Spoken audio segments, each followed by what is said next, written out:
Hello everyone, स्वागत है आप सभी का आज के इस सेशन में और मैं हूं आपका नेट वाला भैया। हाँ जी, हमारी चल रही है प्रीवियस ईयर क्वेश्चंस की सीरीज जो दिसंबर 2023 में पूछे गए हैं। सारे सेट की एमसीक्यूज हम लोग कर रहे हैं, सॉरी प्रीवाईक्यूज कर रहे हैं और उसमें क्या सर डिटेल में कर रहे हैं। रिसर्च की जो है हमारी एक लास्ट क्लास आई थी जिसमें हमने 37 एमसीक्यूज को डिस्कस किया था और आज जो है वो फिर 35 के आसपास जो है आपकी प्रीवियस ईयर क्वेश्चन होने वाली है जो आपके दिसंबर 2023 के शिफ्ट में पूछे गए। तो ज्यादा लेट ना करते हुए चलते हैं कहां क्लास में और शुरुआत करते हैं किसकी सर प्रीवियस ईयर क्वेश्चंस की। आपके लिए बहुत इंपॉर्टेंट है, अगर आप इसको क्या करिएगा आप इसको जरूर देखिएगा और जो हमारा टेलीग्राम चैनल है वहां से उसको क्या डाउनलोड कर लीजिएगा और फिर उसको रिवाइज करके जरूर जाइएगा। ठीक है जी, चलिए एक बात और कहनी थी आपसे कि भाई साहब वीडियोस तो लोग ज्यादा देखते हैं लेकिन लाइक नहीं करते यार, लाइक कर दिया करो, इतनी सारी मेहनत करते हैं हम आपके लिए तो एक लाइक तो बनती है नहीं। मतलब वीडियोस 50-100 जा रहे हैं, पता चल रहा है लाइक्स हो रहे हैं 10-5 ऐसे, तो पता नहीं लाइक करने में अंगूठा ही तो जाता है ना, लाइक कर दिया करो। चलो अब चले आ जाओ सर। सबसे पहले क्या, सबसे पहले आपको ध्यान देना ये नेट वाला भैया का टेलीग्राम चैनल, क्योंकि इसको ज्वाइन करने से क्या होगा सर ये पीडीएफ जो है वहां पे आपको मिल जाया करेंगे। चैनल पे नए हो तो इस चैनल को कर लेना सब्सक्राइब ताकि आपको यूसी नेट से रिलेटेड सारे इन्फॉर्मेशन मिलती रहे और उसके साथ साथ आप क्या करेंगे, कोई दिक्कत परेशानी तकलीफ हो तो इस नंबर पे आप व्हाट्सएप जरूर करिएगा। चलिए इसके साथ साथ नेट वाला भैया आपको भी आप डाउनलोड कर सकते हैं, हाँ कोई दिक्कत हो तो, और ये आपके बैचेस चल रहे हैं इसको भी आप देख सकते हैं। चलिए रिसर्च एप्टीट्यूड क्वेश्चन की बात करें तो हम लोग कहां चलने वाले हैं, क्वेश्चन नंबर 38 में। सर 37 तक क्या हुआ, 37 तक लास्ट वाले वीडियो में आपका सारा क्वेश्चन कराया गया, तो उसको आप नहीं देखे तो आप उसको भी देख लीजिएगा, उससे भी फायदा आपको जबरदस्त होने वाला है। चलिए आइए क्वेश्चन नंबर 38 में चलते हैं। ये देखिए क्वेश्चन नंबर 38 क्या कह रहा है। क्वेश्चन नंबर 38 देखिए, क्वेश्चन नंबर 38 कह रहा है, ये क्वेश्चन बेसिकली स्टैटिस्टिक्स का है लेकिन अब इसको डाल दे रहा है रिसर्च में, तो हम कुछ भी नहीं कह सकते पेपर 1 के लिए, क्योंकि भाई साहब उनकी मर्जी है, वो चाहे जो करे, है ना। तो ये स्टैट्स का पार्ट है बट डाला कहां गया है, रिसर्च में डाला गया। ठीक है चलिए देखिए समझिए क्या कह रहा है, in a positively skewed distribution which among the following would be true. तो पॉजिटिव स्क्यूड डिस्ट्रीब्यूशन किसमें आया सर, स्क्यूनेस से आया, और स्क्यूनेस का क्या मतलब है, विषमता, मतलब लैक ऑफ सिमेट्री, जहां पे समान नहीं हो। आप देखो आगे मैं दिखाता हूं आपको, ये देखो अगर बात हो गई ये मीन मीडियन और मोड, ये तीनों सॉरी ये तीनों बराबर है तो इसको बोलेंगे नॉर्मल डिस्ट्रीब्यूशन।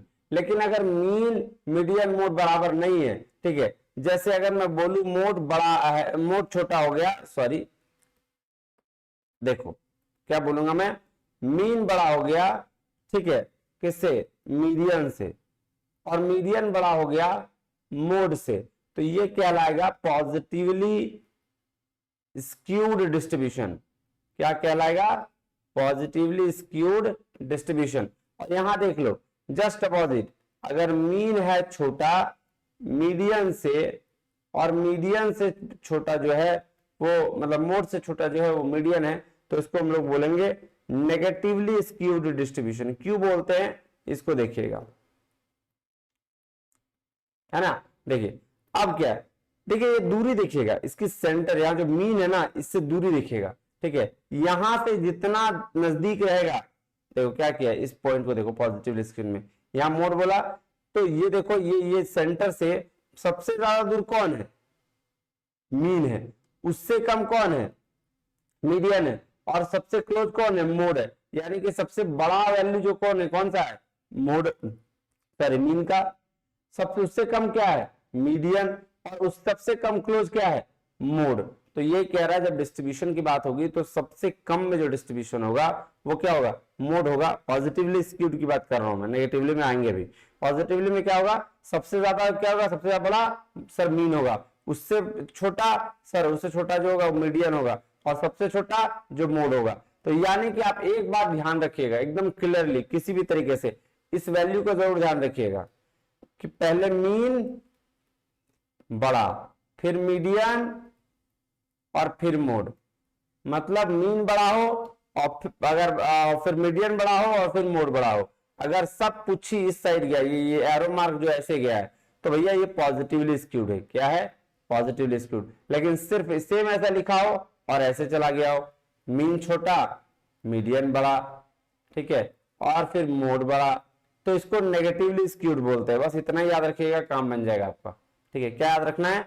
मीन बड़ा, मोड बड़ा, ठीक है, सॉरी मीन बड़ा मीडियन बड़ा तो पॉजिटिवली स्क्यूड, मीन छोटा मीडियन छोटा तो इसको नेगेटिवली स्क्यूड, छोटे को नेगेटिव और बड़े को पॉजिटिव। चलो अब आ जाओ, देखो इस सवाल को कैसे बनाते हैं हम लोग। क्या कह रहा है? पॉजिटिवली स्क्यूड डिस्ट्रीब्यूशन में विच of the following would be true. अब मेरे को बताओ, जब बड़ा पॉजिटिवली स्क्यूड की बात आ रही थी तो क्या था? मीन था बड़ा, फिर उस मीडियन था बड़ा और फिर था मोड, यही था जी। अब देखो मीन बड़ा मोड, तो यानी कि ये सही है, मीन बड़ा है मोड से तो ये सही है जी। फिर मोड बड़ा किससे? मोड बड़ा किससे? मीडियन से। तो भैया मोड बड़ा मीडियन से कहां से हो गया? देखो तो मोड तो छोटा है मीडियन से, है ना, मीडियन बड़ा है, देख लो मोड बड़ा है क्या कहीं? नहीं, मोड में मोड आगे नहीं है, देखो मोड छोटा है तो ये तो नहीं होगा। फिर मीन बड़ा मीडियन से, मीन बड़ा है मीडियन से, ये तो बात बिल्कुल सही है। ठीक है, फिर मोड बड़ा है मीन से, देखो तो मोड कहीं बड़ा है, ये देखो ये मोड, ये पुच्छी डबल साइड है वो बड़ा हो जाता है, तो मोड बड़ा है किससे? मीन से? नहीं सर, मीन बड़ा है मोड से, अगर पॉजिटिव की बात करें तो ये तो गलत हो गया। फिर मीडियन बड़ा है मीन से, है मीडियन बड़ा है मीन से? नहीं, तो ये भी गलत हो गया। तो आंसर क्या हो जाएगा? ए और सी हो जाएगा। देख रहे हो कैसे निकल रहा है? बस ये ध्यान रखना कि मीन बड़ा हो मीडियन से और मीडियन बड़ा हो मोड से तो ये हो जाता है पॉजिटिवली स्क्यूड, और इसी का जस्ट अपोजिट, अगर मीन छोटा हो मीडियन से और मीडियन छोटा हो मोड से तो हो जाता है नेगेटिवली स्क्यूड। इसका भी क्वेश्चन आगे आएगा नेगेटिव का भी, वो भी हम आपको बताएंगे। क्लियर है? तो आंसर क्या हो जाएगा? ए और सी, ये बात ध्यान में रखिएगा। चलिए आप क्वेश्चन नंबर 39 पे चलते हैं। आइए, क्या रहा है? Identify the correct sequence of steps involves in the conducting a literature review. एक लिटरेचर रिव्यू दिया गया है और उसमें क्या क्या स्टेप्स होते हैं कि भाई, सॉरी लिटरेचर रिव्यू का स्टेप्स दिया गया, उसमें क्या सही सीक्वेंस है उसकी पहचान करनी है, कैसे हम लोग लिटरेचर रिव्यू करते हैं। तो सबसे पहले क्या बोला? Locate literature review. ऐसा लोकेशन तो बाद में आएगा, उससे पहले हमको टर्म्स वगैरह देखने पड़ेंगे। तो सबसे पहले ऑर्गेनाइज द लिटरेचर, ये भी नहीं होगा, ये भी बात की बात है। तीसरा क्या? आइडेंटिफाई की टर्म्स फॉर सर्च। हाँ, ये हमें करना पड़ता है जब भी हमें लिटरेचर रिव्यू करनी होती है। देखो यार, लिटरेचर रिव्यू करने का मतलब हुआ कि किसी पेपर को पढ़ना, किसी थीसिस को पढ़ना, सिनॉप्सिस को पढ़ना, सारे चीजें लिटरेचर रिव्यू में आती है। तो लिटरेचर रिव्यू करने का क्या मतलब हुआ? जब आपको कुछ ढूंढना होगा तो पहले की टर्म ही तो डालोगे, जैसे फाइनेंस हो गया, मार्केटिंग हो गया, जैसे कुछ टॉपिक रह गया एग्रीकल्चर फाइनेंस, तो वो टर्म्स डालोगे। तो टर्म्स क्या होगा? तो सबसे पहले आइडेंटिफाई करना होगा कि वो की टर्म्स क्या है, तो की टर्म्स को आइडेंटिफाई कर लिए। उसके बाद क्या सर? उसके बाद लिटरेचर को लोकेट करेंगे कि भैया कहां मिलेगा हमको, उस बेस पर फिर क्या करेंगे? क्रिटिकली इवेल्युएट करेंगे और सेलेक्ट करेंगे लिटरेचर जो मेरे रिलेवेंट टॉपिक से रिलेटेड है, तो ये लिखा हुआ है। फिर उसके बाद क्या? फिर ऑर्गेनाइज करेंगे लिटरेचर को और उसके बाद लिटरेचर रिव्यू लिखेंगे। क्लियर है बात? जी सर। तो CAEBD यानी कि थर्ड ऑप्शन क्या है?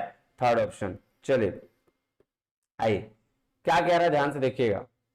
कह रहा है the systematic elimination of extraneous variables other than those who you are interested in can be done in which of the following। देखो यार, एक्सपेरिमेंटल रिसर्च जब हम लोग करते हैं ना, तो यहाँ कुछ कुछ एक्सटर्नल वेरिएबल्स आते हैं जो इग्नोरेबल है, कि जो क्या है? इग्नोरेबल है। तो वो क्या होता है? एक्सपेरिमेंटल रिसर्च में होता है कुछ ऐसे एक्सटर्नल वेरिएबल्स होते हैं जिसको हम लोग इग्नोर करना चाहते हैं, उसको कंसिडर नहीं करना चाहते। चलिए नेक्स्ट चले। आइए, क्या रहा है? When the researcher age affects the behavior of the participant in a study it refers to। तो भाई साहब इसको बोलते हैं बायोसोशल इफेक्ट। क्या बोलते हैं? बायोसोशल इफेक्ट। चलिए नेक्स्ट चले। देखिए आ गया आपके पास नेगेटिवली स्क्यूड डिस्ट्रीब्यूशन। अब नेगेटिवली स्क्यूड डिस्ट्रीब्यूशन कुछ नहीं करेंगे, मीन ऐसे लिखेंगे, छोटा कर देंगे, मीडियन को भी बड़ा कर देंगे और फिर उससे बड़ा मोड कर देंगे। ऑपोजिट हो गया ना? बस मैंने कुछ नहीं किया, नेगेटिवली स्क्यूड। ठीक है, मैंने कुछ किया नहीं, उल्टा कर दिया। मेन मीडियम नोट लिखिए, बड़ा वाला पुच्छी इधर करिएगा पॉजिटिवली और बड़ा वाला पुच्छी इधर राइट साइड कर दीजिएगा तो सर नेगेटिवली। अब देखिए बनाइए, क्या कहता है? मीन बड़ा हो मोड से, मोड से बड़ा मीन, तो सर मोड से बड़ा मीन तो ये तो पॉजिटिवली का साइन है, तो ए तो गया, तो जिसमें जिसमें ए है उसको हटा दीजिए, है ना? वही हुआ ना जी। फिर दूसरा क्या है? अरे दूसरा में तो दिया ही नहीं, देखो नीचे देखो क्या दिखा है। हाँ, ये ऐसे कर लेना, ऐसे। तो मीडियन बड़ा है मीन से, तो मीडियन बड़ा है मीन से यानी कि ये वैल्यू सही है। ठीक है, कोई दिक्कत नहीं सर। फिर नेक्स्ट क्या है, फिर नेक्स्ट है मीडियन बड़ा है मोड से, तो मोड से बड़ा है मीडियन, नहीं सर मोड से बड़ा तो नहीं है, तो ये तो गलत हो जाएगा। क्या कर दोगा कि नहीं बताओ, मीडियन बड़ा है मोड से, मीडियन बड़ा है मोड से, एक मिनट, सॉरी मीडियन छोटा है मोड से भाई साहब, ये दिया हुआ यहां छूट गया है, इसको लिख लीजिएगा ध्यान से, ये मीडियन छोटा है मोड से, तब ये भी आ जाएगा, ठीक है। और मोड बड़ा है मीन से, देखो मोड का पुच्छी ज्यादा है, तो मोड का पुच्छी ज्यादा है किससे, मीन से, तो ये भी बिल्कुल सही है। तो अब भाई साहब आपके पास ऑप्शन है बी सी और बी डी, तो जिसने बी सी लगाया वो भी सही है, जिसने बी डी लगाया वो भी सही है। एनटीए ने जो इसका आंसर दिया है वो 2 और 3 दोनों दिया है, क्यों दिया है इसका भी ध्यान दे दो। देखो यार तीनों सही है ना, मीन अगर छोटा है मीडियन से, यानी कि मीन छोटा है, ये छोटा है मीडियन से, तो एक तो ये भी निकल रहा है जी सर। मीडियन छोटा है मोड से, देखो ये वाला, अब उस चीज को भूल जाओ, अब इसको देखो, अब इसको देखो, मीडियन छोटा है मोड से, आ गया सेम चीज जी सर। अब चलिए तीसरा आते हैं, तीसरा क्या है सर, मोड बड़ा है मीन से, मोड बड़ा है मतलब देखो ये मोड क्या लिखा है, बड़ा है मीन से, तो यहां भी तो वही है, मोड बड़ा है मीन से, मोड बड़ा है, ये मोड बड़ा है मीन से, ठीक है, तो ये भी क्या होगा, सही हो गया, इसीलिए दोनों इसके आंसर सही है। तो नेगेटिवली स्क्यूड में क्या देखना है कि मीन छोटा हो, और पॉजिटिवली स्क्यूड में क्या देखना है कि मीन बड़ा हो, बस इतना ही याद रखिएगा। चलिए तो आंसर क्या जाएगा, दोनों आंसर दिए गए इसके द्वारा। अब चलिए क्वेश्चन नंबर 43 में देखते हैं क्या कह रहा है क्वेश्चन नंबर 43, कह रहा है researcher obtains the following P values for sample correlation coefficient of the different samples, ठीक है। चलिए which of these can be considered significant at 5% level of significance, level of significance बताता है कि आपके हाइपोथेसिस में कितने परसेंट की कमी है, मतलब आप अगर 5% लेवल ऑफ सिग्निफिकेंस की बात करें, इट मींस कि आप आपका हाइपोथेसिस 95% सही है, और 95% मतलब कॉन्फिडेंट है ना, उसको हम बोलते हैं। तो 5% जो है वो गलती बताता है कि इतना ही परसेंट आपका गलती है, तो 5% से नीचे जितना भी रहे, जितना कम रहे उतना फायदा। अगर मेरा पॉइंट ये 5% की जगह 4% है, तो 4% को हम 0.04 भी लिख सकते हैं, 0.03 भी लिख सकते हैं, 0.02 भी लिख सकते हैं। तो जितना कम लेवल ऑफ सिग्निफिकेंस उतना बढ़िया मेरा रिजल्ट माना जाता है। क्लियर है बात जी सर। तो आइए यहां देखते हैं, पूछ रहा है कि लेवल ऑफ सिग्निफिकेंस 5% से कम भी है तो कौन सा बेस्ट है, तो ये 5 नहीं, ये 50% है, तो ये तो गलत हो गया। ये 0.05 यानी कि ये 4%, तो ये बिल्कुल सही है। 95% तो ये तो गलत है।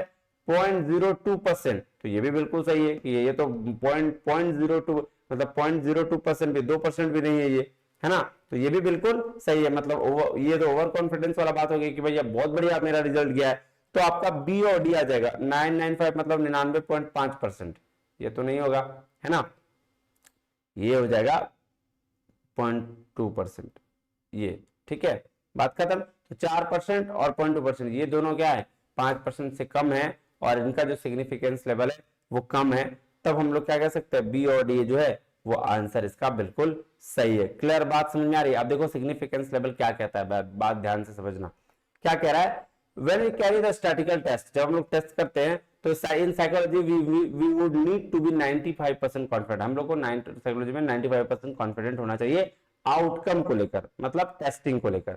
लीविंग ओनली 5% रूम फॉर, 5% गलती के लिए जगह छोड़नी चाहिए, और वही 5% जो है वो लेवल ऑफ सिग्निफिकेंस माना जाता है। This is called 5% significance level. और पी वैल्यू, पी वैल्यू मतलब प्रोबेबिलिटी, तो प्रोबेबिलिटी में देखो क्या बोला, बराबर होगा या बड़ा होगा, देखो कितना 0.05 से, where p is the probability that the results are due to chance, ठीक है। तो ये देखो 10% भी होता है, लेकिन 10% कहां होगा, due to chance, not significant, ये सिग्निफिकेंट नहीं होगा। 5% होगा रिजल्ट्स आर सिग्निफिकेंट, 10% अगर आपका आ जाएगा तो वो सिग्निफिकेंट रिजल्ट नहीं है। 5% अगर आ गया तो रिजल्ट सिग्निफिकेंट है, ठीक है, इंडिपेंडेंट वेरिएबल अफेक्ट कर रहा है डिपेंडेंट वेरिएबल को।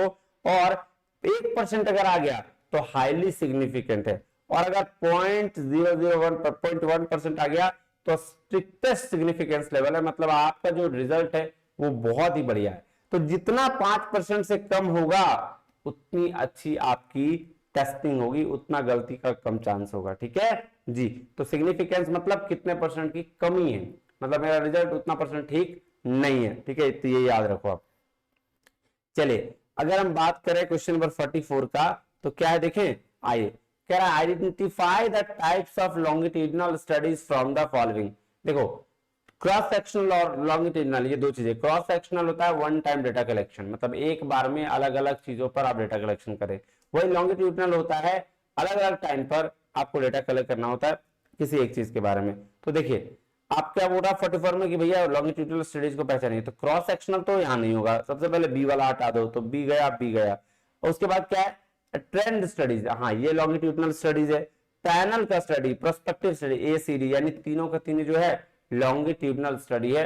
लॉन्गिट्यूडिनल स्टडी मतलब सर आप क्या करते हैं, स्टडी करते हैं किसी अलग अलग टाइम पे एक ही टॉपिक को, एक ही चीज को, ठीक है, उसको हम लोग बोलते हैं लॉन्गिट्यूडिनल स्टडीज। चलिए ये हो गया आंसर। क्या कह रहा है 45 में, आ जाओ, कह रहा है in survey research the tendency of a responder to answer in predictable ways independent of the questions content refer to. तो भाई साहब इसको बोलते हैं रिस्पॉन्स बायस। जब सर्वे रिसर्च करने जाते हैं तो एक टेंडेंसी रिस्पॉन्सर का आंसर करने का प्रेडिक्टेबल वेज में, उसको हम लोग बोलते हैं रिस्पॉन्स बायस। क्या बोलते हैं, देखो क्या लिखा है, सर्वेक्षण अनुसंधान में उत्तरदाता द्वारा प्रश्न की विषय वस्तु से स्वतंत्र पूर्वानुमेय तरीकों से उत्तर देने की प्रवृत्ति कहलाती है। क्या कहलाती है, प्रति उत्तर संबंधी पूर्वाग्रह। माय गॉड, इतना भयानक हिंदी, ठीक है, चलो कोई बात नहीं। क्या कह रहा है क्वेश्चन नंबर 46, क्या कह रहा है ध्यान समझिएगा। कह रहा है एज पर UGC regulation 2018 on plagiarism, plagiarism वाला पे बहुत सवाल पूछा गया भाई साहब, इंपॉर्टेंट है, देखिएगा। कह रहा faculty member will invite the penalty of denial of one annual increment if in the submission of a research publication he or she commits plagiarism level। क्या कह रहा है कि यूनिवर्सिटी रेगुलेशन 2018 के हिसाब से फैकल्टी मेंबर जो है एक साल के लिए उसका एनुअल इंक्रीमेंट रुक जाएगा अगर उसका रिसर्च पब्लिकेशन प्लेगरिज्म लेवल पे आता है। कितने नंबर लेवल पे, तो लेवल 2 नंबर पे, यानी कि थर्ड नंबर इसका आंसर होगा। आइए देखते हैं कैसे, ये देखिए, ठीक है, आपके पास 4 लेवल है प्लेगरिज्म के। कितने लेवल है, 4 लेवल। अगर 0 लेवल पे आते हैं तो आपका 10% से नीचे प्लेगरिज्म है, यहां आपको कोई पेनल्टी नहीं लगेगा, 10% तक अलाउड है प्लेगरिज्म, ठीक है जी। अगर आप लेवल 1 पे आते हैं तो 10 से 40% के बीच में अगर आप प्लेगरिजाइज है तो आपको कुछ नहीं कहेगा, बोलेगा भैया आपको रिवाइज स्क्रिप्ट करेगा, बोलेगा with in a time period, ज्यादा नहीं होना चाहिए उससे। आप क्या करिए, थीसिस और डिसर्टेशन दीजिएगा तो उतना टाइम देगा, बोलेगा इस समय आप जमा करिए, फिर से रीसबमिशन करिए। और एकेडमिक रिसर्च पब्लिकेशंस की बात करें तो बोलेगा भैया आप इसको विड्रॉल कर लीजिए, अगर आपका इतना प्लेगराइज आ रहा है तो आप इसको विड्रॉल कर लीजिए। लेवल 2 की अगर हम बात करें तो ये होता है प्लेगरिज्म अप टू 40 से 60%, मतलब 40 से 60% तक आपने कंटेंट को चोरी किया।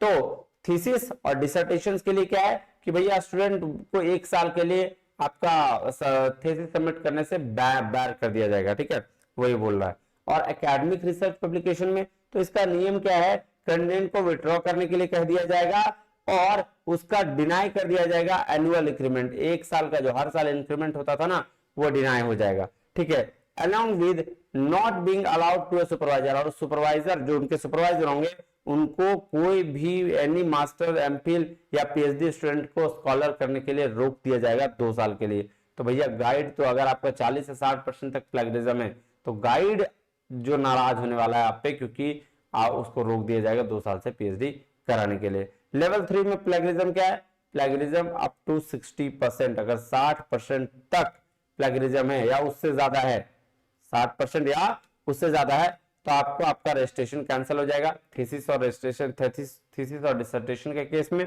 और एकेडमिक और रिसर्च पब्लिकेशन के केस में कैंडिडेट को विड्रॉ करना होगा वो मैन्युस्क्रिप्ट जो आपने दिया है, और 2 एनुअल इंक्रीमेंट का जो आगे सक्सेशन है वो आपको रोक दिया जाएगा। अलॉन्ग विद नॉट बीइंग एक सुपरवाइजर को 3 साल तक के लिए, ऊपर क्या था, ऊपर 2 साल तक के लिए पीएचडी या कोई भी चीज का वो गाइड नहीं बन सकता था, अब नीचे जो है वो आपका 3 साल हो गया, मतलब ऊपर 2 साल, अगर लेवल 40 से 60% तक है तो 2 साल तक का उसको गाइड नहीं बनना है किसी भी चीज का, चाहे एमकॉम, एमफिल या पीएचडी का, और नीचे अगर हो तो उसको 60% तक गाइड, 3 साल तक गाइड या एमफिल का हो, पीएचडी का हो या मास्टर डिग्री का हो नहीं बनना है। ये बात मैंने लास्ट क्लास में भी बताया है, समझे बात जी। तो आ जाइए, ये किसका था, ये था एनुअल इंक्रीमेंट वाला जो 1 साल का है। तो ये भाई साहब लेवल 2 की बात कर रहा है, किसकी बात कर रहा है, लेवल 2 की, यहीं पे है ना, ये देखो 1 साल का एनुअल इंक्रीमेंट जी। चलिए क्वेश्चन नंबर 47 में चलें सर, आइए बिल्कुल चलते हैं, इसमें क्या दिक्कत है। आइए कह रहा है student test would be useful in a, student t test कहाँ यूजफुल होगा।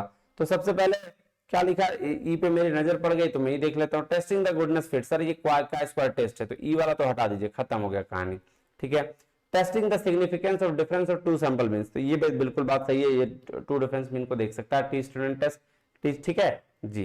Testing the stationary of a time series, sir ये भी गलत है, तो ये तो गया, बी वाला हटाइए, ये भी गया, ये भी गया, आंसर ए सी और डी हो जाएगा, क्या हो जाएगा, ए सी डी, सी को पढ़ लीजिए। Testing the significance of correlation coefficient होगा regression coefficient, sir correlation regression और जो है टू सैंपल के मीन को आपका टेस्ट करने के लिए स्टूडेंट टेस्ट होता है। आइए तो ए और सी और डी आंसर हो गया। चलिए क्वेश्चन नंबर 48 पे चलते हैं, क्या कह रहा है, given below are two statement, दो स्टेटमेंट दिए गए हैं। A dependent variable can be dichotomous, बिल्कुल सही बात है, दो चर हो सकते हैं, डाइकोटोमस हो सकता है डिपेंडेंट वेरिएबल, और an independent variable can never be dichotomous, sir can never be dichotomous तो नहीं हो सकता, जहां ये वर्ड लग गया सर कभी भी ऐसा कोई चीज नहीं है इसको पॉसिबल नहीं, पॉसिबल है, तो यहाँ ये गलत है, तो पहला सही दूसरा गलत, third number.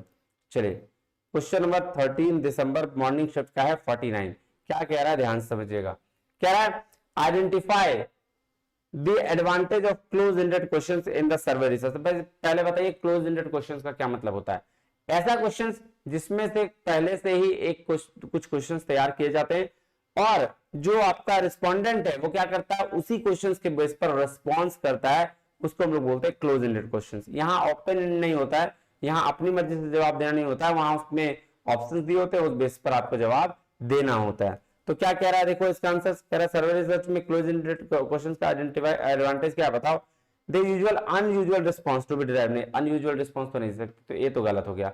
It is easy to process, हाँ प्रोसेस आंसर देना इसका बहुत इजी है क्योंकि उसमें ऑप्शंस भी दिए रहते हैं। They reduce the possibility of variability, ये भी बिल्कुल बात है, पॉसिबिलिटी ऑफ वेरिएशन का जो है रिकॉर्डिंग ऑफ आंसर का जो है ये कम कर देते हैं, ठीक है। तो आंसर बी और सी हो गया, क्या हो गया, बी और सी हो गया, यानी सेकंड नंबर। चलिए क्वेश्चन नंबर 50 पे आते हैं, क्या कह रहा है ध्यान से देखिएगा।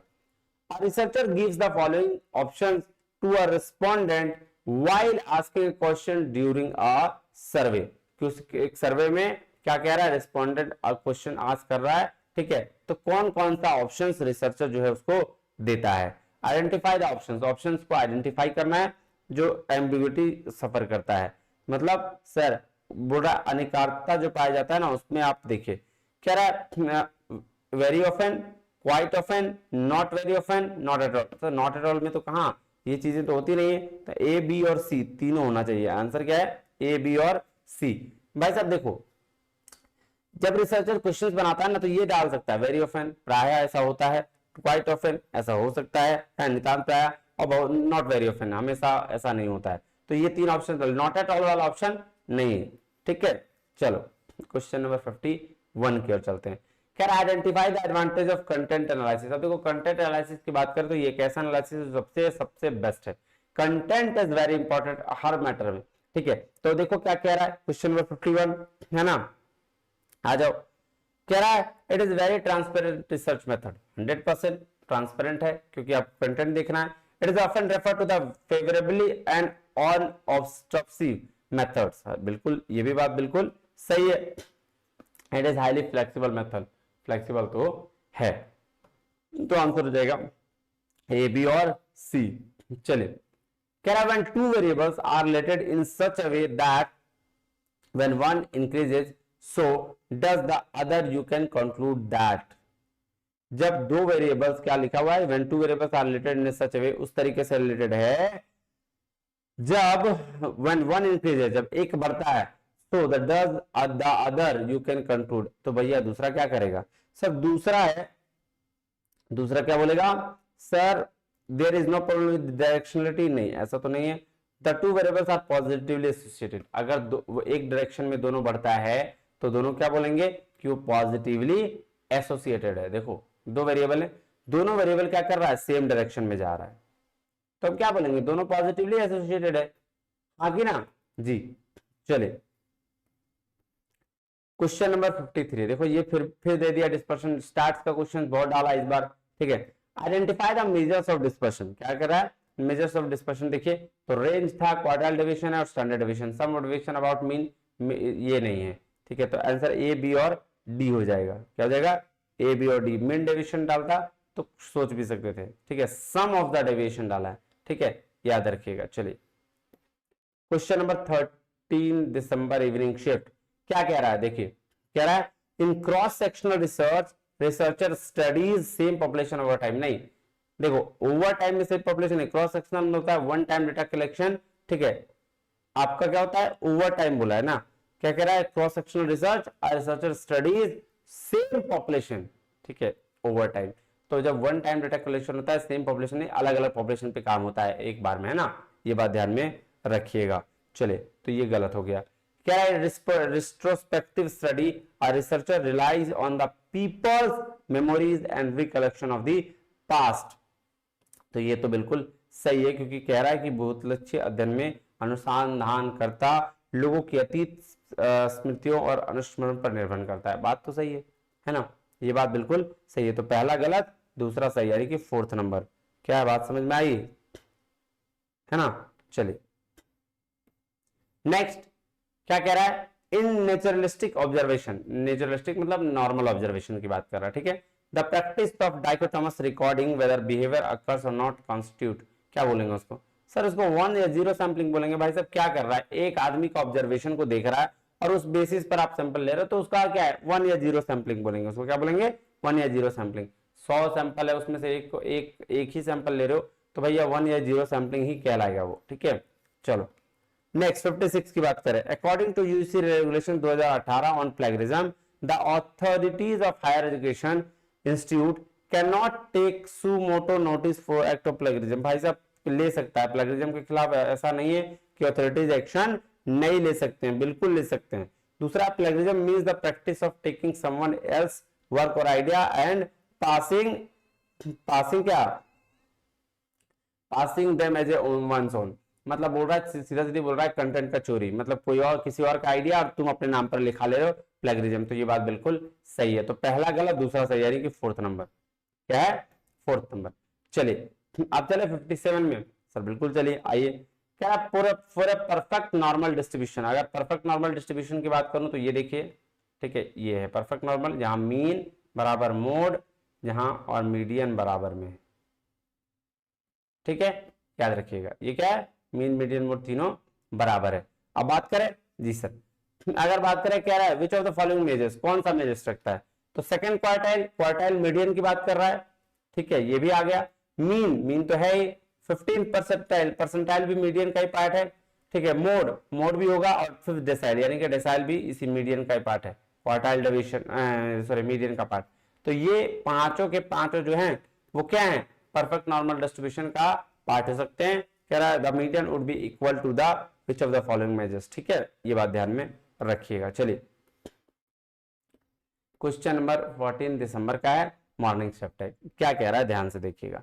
आइए, कह रहा है identify the software that would be useful for statistical analysis data generated in a research study. तो एसपीएसएस होगा, है ना, एसपीएसएस होगा, मिनिटैब होगा, आर होगा, लेकिन ऑथेंटिकेट नहीं होगा। ये क्या है, ये प्लेगरिज्म डिटेक्शन सॉफ्टवेयर है, जैसे टर्निटिन है ना, वैसे ही ये भी है, ठीक है। तो ये प्लेगरिज्म को लेकर ये नहीं होगा, आंसर हो जाएगा ए, सी और डी, यानी कि थर्ड नंबर। चलिए क्वेश्चन नंबर 59 को देखें, आ जाइए सर। कह रहा था quantitative content analysis in social science research is very transparent research method. क्या दिक्कत है, बिल्कुल सही बात है, इसमें कोई बात तो गलत नहीं है। दूसरा कह रहा है quantitative content analysis often referred as a obtrusive method. नहीं सर, ये ऑब्स्ट्रसिव मेथड नहीं है। तो पहला क्या, पहला सही, दूसरा गलत। चलिए क्वेश्चन नंबर 60 क्या कह रहा है, देखिए। In the context of a public research article, public research article में डीओआई मतलब क्या होता है, डिजिटल ऑब्जेक्ट आइडेंटिफायर, इसको बोलते हैं डिजिटल ऑब्जेक्ट आइडेंटिफायर। चलिए नेक्स्ट चले, विच ऑफ द फॉलोइंग, क्या कह रहा है, measures would be useful for commenting upon the degree of asymmetry in a statistical distribution. अभी बताया, याद है, बताया था ना, क्या स्क्यूनेस, ये वाला बात नहीं बताया था कि तीनों में बराबर नहीं होना चाहिए, मीन बराबर नहीं है मोड के बराबर नहीं है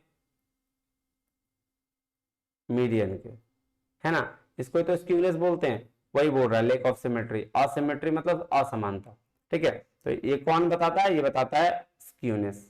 चलो नेक्स्ट चलें, आ जाओ। क्या विच of the following correctly represents the meaning of the abbreviation wide, wide का मतलब रेफर टू होता है, क्या मतलब होता है, रेफर टू। चलो क्वेश्चन नंबर 14 दिसंबर का भैया सेकंड शिफ्ट में क्या कह रहा है, आइए देखते हैं क्या कह रहा है। Identify the software use for detection plagiarism. भाई साहब प्लेगरिज्म के लिए एक तो टर्निटीन है, ऑथेंटिकेट है, बीओडी है, उसका मतलब मेंडले है क्या, नहीं सर मेंडले तो नहीं होगा, कंपाइलर तो बोलते हैं जब वो कंप्यूटर में था ना चेंज करने के लिए लैंग्वेज के लिए, तो ये नहीं होगा, बीओडी है, कहाँ है बीओडी, आंसर 4 हो गया। चलो which of the following approaches to the analysis context based on the study of sign, sign बोलते हैं सिम्योटिक, सॉरी सिम्योटिक रिचार्ज एल्गोरिथम्स के द्वारा दिया गया, सिम्योटिक मतलब सिंबल्स की बात करी जाती है, साइंस की बात करी जाती है, तो ये हो गया। चलिए नेक्स्ट चलें, arrange the following correct sequence of the according APS style referencing. APS style का रेफरेंसिंग आपको करके बताना है। तो सबसे पहले एपीएस स्टाइल का बात क्या होता है, सबसे पहले ऑथर का नाम आता है, क्या आता है, ऑथर का नाम आता है, फिर आता है ईयर ऑफ पब्लिकेशन, क्या आता है, ईयर ऑफ पब्लिकेशन, उसके बाद फिर क्या आता है सर, टाइटल, रिसर्च का पूरा आर्टिकल और नेम ऑफ द जर्नल, ये बाद में आता है। तो आइए पहले इसको हम देखते हैं डीबीएसी। अब देखिए नेक्स्ट क्वेश्चन क्या है, नेक्स्ट क्वेश्चन है if you wish the test population, अगर आप पॉपुलेशन टेस्ट के पॉपुलेशन देखना चाहते हैं lower than the sum hypothesis value, sir hypothesis value से कम में, तो उसको बोलते हैं वन टेल टेस्ट, क्या बोलते हैं, वन टेल टेस्ट, ठीक है। चलो नेक्स्ट चले, आइए सर कह रहा which of the following correctly represents the meaning of the abbreviation ante, ante का मतलब होता है बिफोर, क्या होना चाहिए, बिफोर, है ना। आइए 19 दिसंबर इवनिंग शिफ्ट, अगर बात करें 19 दिसंबर का इवनिंग शिफ्ट, क्योंकि मॉर्निंग में शायद नहीं होगा, एक ही शिफ्ट है, 19 दिसंबर लास्ट है, अब ज्यादा नहीं है इसमें। क्या कह रहा है, identify disadvantage of open ended questions. अब ओपन एंडेड क्वेश्चंस की बात कर लें तो यहाँ क्वेश्चंस प्री डिसाइडेड नहीं होता है, क्लोज एंडेड में क्वेश्चंस प्री डिसाइडेड होते हैं, ओपन एंडेड में प्री डिसाइडेड नहीं होता है, यहाँ क्वेश्चंस खुद बना के एट रैंडम जो है वो पूछा जाता है। तो क्या कह रहा है, आइए देखते हैं। कह रहा था questions do not suggest certain kinds of answer, हाँ बिल्कुल, क्वेश्चंस डू आइडेंटिफाई डिसएडवांटेज पूछ रहा ना, तो ये तो एडवांटेज है, questions do not suggest certain kinds of answer respondents, हाँ बिल्कुल सजेस्ट नहीं करता है, तो ये तो पॉजिटिव चीज हो गया ना, किसका, सर ओपन एंडेड का, तो ये तो नहीं होगा। They are time consuming for interviewers, हाँ ये बिल्कुल सही बात है, डिसएडवांटेज है इसका। B they require greater effort from respondent, ये भी बात बिल्कुल सही है, ये डिसएडवांटेज है, ये एडवांटेज है कि वो सजेस्ट नहीं करता सर्टेन काइंड्स ऑफ आंसर, मतलब कि आंसर सजेस्ट नहीं कर रहा, मतलब क्वेश्चन होगा तो उसके 4 ऑप्शन होंगे, तो 4 ऑप्शन होंगे तो आंसर तो सजेस्ट कर रहा है नहीं, यहाँ बोल रहा है ये किसके लिए बोल रहा है, जो आंसर सजेस्ट कर रहा है वो किसके लिए, सर ये क्लोज एंडेड के लिए। क्लोज एंडेड में क्या होता है भाई साहब, एक ऑप्शन दिया, सर एक क्वेश्चन दिया उसके 4 ऑप्शन दिए, तो आंसर सजेस्ट कर रहा है, ठीक है, तो सजेस्ट कर रहा है तो वो क्लोज एंडेड हो गया, लेकिन यहाँ लिख रहा था क्वेश्चन डू नॉट सजेस्ट, मतलब वो सजेस्ट नहीं करता है, तो इसका मतलब ये ओपन एंडेड का एडवांटेज हो गया, लेकिन पूछा क्या डिसएडवांटेज, तो इसलिए ए नंबर नहीं होगा, बी और सी हो जाएगा। चलिए क्वेश्चन नंबर 69 क्या कह रहा है, ध्यान से देखिए, कह रहा है in a reference written in APA style arrange the information pertaining to the reference in a correct order। तो APA स्टाइल में लिखा गया है, सबसे पहले क्या होगा, सबसे पहले लिखा होगा नेम ऑफ द ऑथर, वही होना चाहिए जी sir, name of the author आ गया, उसके बाद आपका आएगा टाइटल आर्टिकल का, फिर वैसे तो ईयर आता है लेकिन ईयर नहीं दिया हुआ है तो उसको आपको आर्टिकल का टाइटल मानना है, फिर उसके बाद वॉल्यूम नंबर और फिर डीओआई नंबर, ठीक है। तो CDBA पहले क्या होता है, इसमें टाइटल होता है, टाइटल के बाद सॉरी ये टाइटल बोल रहा हूँ, ऑथर का नाम होता है, नाम के बाद फिर क्या होता है, ईयर होता है, ईयर के बाद तब जाके आर्टिकल का टाइटल होता है, तब वॉल्यूम और ये सब चीज आती हैं, तो उसमें नहीं दिया हुआ है तो आपको यही कंसीडर करना पड़ेगा। कह रहा है research study is said to be have heuristic value, ठीक है, कब बोला जाता है कि ये ह्यूरिस्टिक वैल्यू है, जब क्या कह रहा है it leads to no further research, नहीं ह्यूरिस्टिक वैल्यू मतलब आप कुछ एडिशनल करते हैं, स्वतः शोध नहीं, तो इट जनरेट्स मोर रिसर्च, जब आप ज्यादा से ज्यादा रिसर्च करते हैं तो कहते हैं कि रिसर्च स्टडी का ह्यूरिस्टिक वैल्यू है, ठीक है। चलिए क्वेश्चन नंबर 71 में आते हैं, क्या कह रहा है, फॉर एंट्रेंस एग्जामिनेशन, एक एंट्रेंस एग्जामिनेशन का with objective type of questions, मतलब आपका एग्जाम है इज कंडक्ट किया जाता है फॉर करेक्ट आंसर के लिए 1 नंबर अवार्ड किया जाता है और हर करेक्ट आंसर के लिए 0.25 मार्क्स काट लिया जाता है। तो ये तो नेट में तो नहीं है, लेकिन अदर एग्जाम्स में होते हैं, ठीक है। तो ये हुआ the number of marks scored by the candidate, जो नंबर ऑफ मार्क्स है जिसने कैंडिडेट ने अपीयर हुए थे एग्जामिनेशन में, वो किसका एग्जाम्पल है? तो वो भाई साहब डिस्क्रीट वेरिएबल का एग्जाम्पल है। किसका? डिस्क्रीट का, क्योंकि नंबर से है ना, ये बात याद रखिएगा।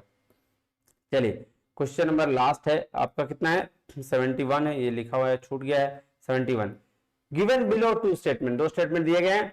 पहला क्या बोल रहा है? Medical research usually involves pain और डिस्ट्रेस इन एनिमल्स। तो भाई साहब ये गलत बोल रहा है? बिल्कुल सही बोल रहा है कि मेडिकल रिसर्च जो है यूजुअली इन्वॉल्व करता है पेन या डिस्ट्रेस एनिमल्स में। Ecological research usually begin and may involve little if any discomfort for the animal। तो बात क्या, मनोवैज्ञानिक अनुसंधान सम्यता सुसाध्य होता है और उसमें जानवरों को यदि कोई है तो थोड़ी परेशानी हो सकती है। तो ये बात बिल्कुल सही है, यानी कि दोनों को दोनों स्टेटमेंट बिल्कुल करेक्ट है। ये 72 नंबर है क्या? हाँ सॉरी, ये 72 नंबर क्वेश्चन था, लास्ट क्वेश्चन था इसका। ठीक है जी, चलिए तो ये हो गए आपके टोटल क्वेश्चंस, है ना। ज्यादा लेट ना करते हुए अब हम क्वेश्चंस को अंत करते हैं और मिलते हैं नए क्वेश्चंस में, है ना, जो आपके कम्युनिकेशंस के होंगे। फिर मैथमेटिकल के भी करेंगे और डीआई भी करेंगे, तो टेंशन लेने वाली कोई बात नहीं है। वीडियो को लाइक जरूर कीजिएगा। तब तक के लिए बहुत बहुत धन्यवाद। Thank you very much. जय हिंद।